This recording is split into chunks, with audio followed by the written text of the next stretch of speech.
Beach Ken stands for nothing on shifting sands, in his flip-flops, staring out to sea, doing nothing constructive to stop small boats or grow the economy.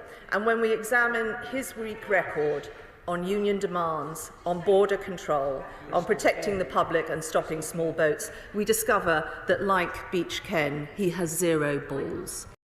The political comeback that has Westminster stunned. Before we dive into this absolutely seismic development that's got everyone from Downing Street to the backbenches talking, make sure you hit that subscribe button and ring the notification bell. Trust me, you won't want to miss what's coming next in British politics, especially after what I'm about to tell you.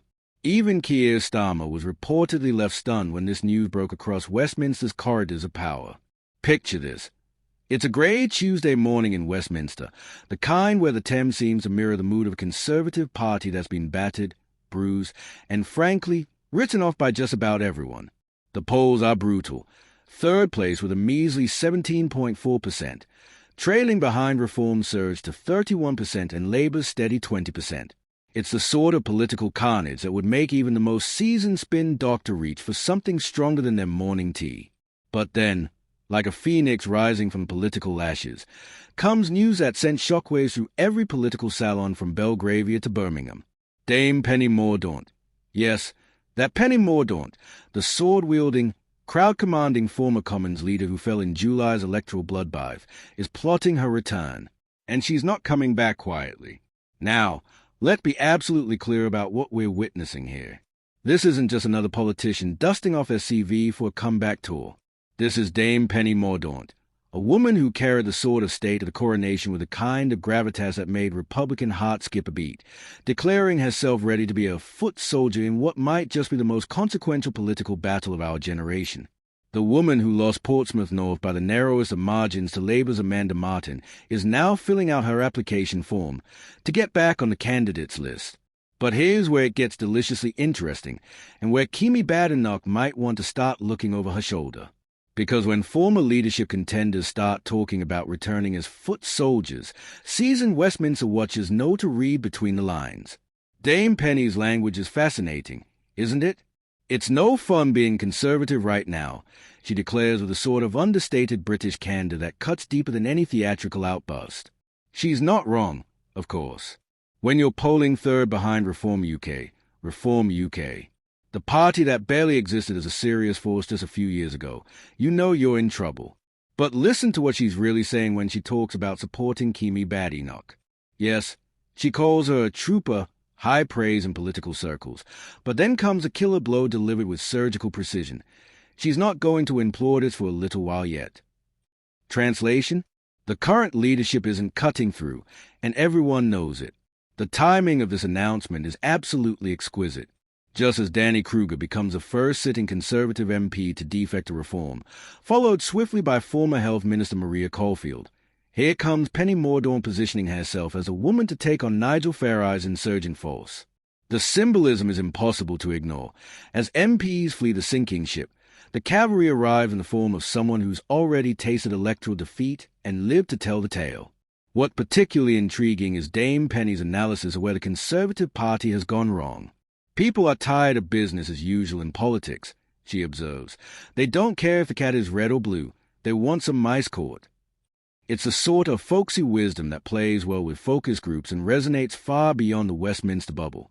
More importantly, it signals a politician who understands that the old rules have changed. The business community angle is crucial here too. Dame Penny's praise for Mel Stride's work as Shadow Chancellor reveals a strategic understanding that the Conservatives have lost their traditional base.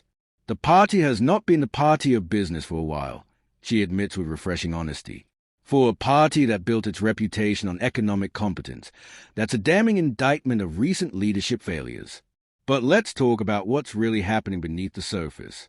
When seasoned political operators like Dame Penny start talking about policy platforms and reconnecting with voters while simultaneously positioning themselves as loyal foot soldiers, they're not just thinking about the next election, they're thinking about the next leadership contest. The mathematics are brutal for any potential challenger to Badenoch's leadership. You need the support of at least 15% of Conservative MPs to trigger a confidence vote. With the party's reduced numbers post-election, that's a smaller target than it might seem. And if the polls don't improve, if reform continues to surge, if the defections multiply, then suddenly Dame Penny's return to Parliament doesn't look like political altruism. It looks like strategic positioning. Consider the landscape she'd be entering. Nigel Farage's reform has captured the imagination of voters who feel abandoned by mainstream politics. They are offering simple solutions to complex problems, the sort of populist messaging that cuts through in an era of political disillusionment. Farage himself is a master of this game, someone who's reshaped British politics from the outside more than most MPs manage from within. Dame Penny's track record suggests she understands this challenge better than most. Her 2022 leadership campaign may have fallen short, but it demonstrated something crucial: star quality. In an age of social media politics and viral moments, she has that rare ability to command attention without seeming desperate for it. The sword-carrying moment of the coronation wasn't just ceremonial pageantry, it was political theatre of the highest order. The Portsmouth North constituency she's eyeing for her return is fascinating too. It's exactly the sort of seat that tells a story of modern British politics, traditional Conservative territory that fell to Labour in the electoral tsunami of 2024. If she can win it back, she'll have demonstrated precisely the kind of electoral appeal the party desperately needs. If she can't, well, that's a different conversation entirely. What makes this story even more compelling is the backdrop against which it's playing out. We're witnessing a fundamental realignment of British politics, the sort of tectonic shift that happens once in a generation. The traditional two-party system is fracturing, with Reform pulling Conservative voters rightward while Labour tries to hold the centre ground. In this context, Dame Penny's return isn't just about personal ambition. Though make no mistake, there's plenty of that. It's about whether the Conservative Party can survive as a meaningful political force. The defections to Reform aren't isolated incidents. They are symptoms of a deeper malaise, a sense that the party has lost its way and its purpose.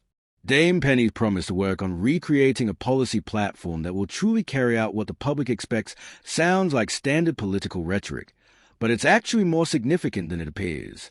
It's an admission that the current platform isn't working, that fundamental change is needed, not just cosmetic adjustments. The question now isn't whether Dame Penny will make a comeback. That seems all but certain. The question is what kind of Conservative Party she'll be returning to, and what role she'll ultimately play in its future. Will she be the loyal foot soldier she claims to be, supporting Kemi Badenoch through the inevitable storms ahead? Or will she be positioning herself as the alternative, the experienced hand ready to take over if and when the current leadership falters?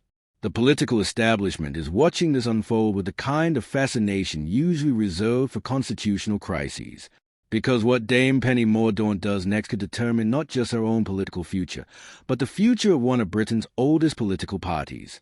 As we head toward what promises to be one of the most unpredictable periods in modern British politics, one thing is certain: Dame Penny Mordaunt's return to frontline politics is going to make things very interesting indeed. The sword-bearer is ready for battle, and Westminster will never be quite the same again. Make sure you're subscribed to UK Connors, because this story is far from over, and you won't want to miss what happens next in the high-stakes game of British political survival.